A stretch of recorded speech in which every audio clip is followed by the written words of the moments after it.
নিরপেক্ষ নির্বাচন হলে হার আসন্ন, তাই ভয় পেয়েছে তৃণমূল। পশ্চিমবঙ্গে ৭ দফায় ভোট গ্রহণের পক্ষে সওয়াল করে বললেন বিজেপি সভাপতি দিলীপ ঘোষ। সোমবার দিল্লিতে বিজেপির কেন্দ্রীয় সদর দপ্তরে জি24 ঘণ্টাকে দেওয়া এক্সক্লুসিভ এক সাক্ষাৎকারে দিলীপবাবু বলেন, ভোট ৭ দফায় হোক বা ৮ দফায়, তাতে তৃণমূলের সমস্যা কী?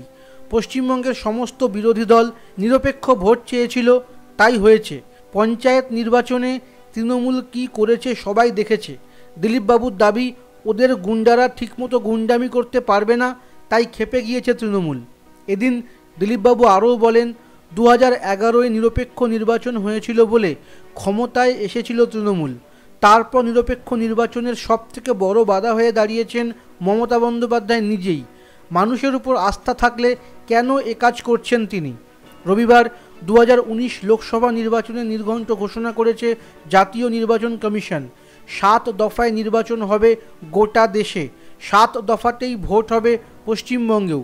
তৃণমূলের অভিযোগ, 7 দফায় লোকসভা নির্বাচনে সুবিধা হবে বিজেপির, তবে নির্বাচন কমিশনের ওপর আস্থা রয়েছে বলেও জানিয়েছে তৃণমূল।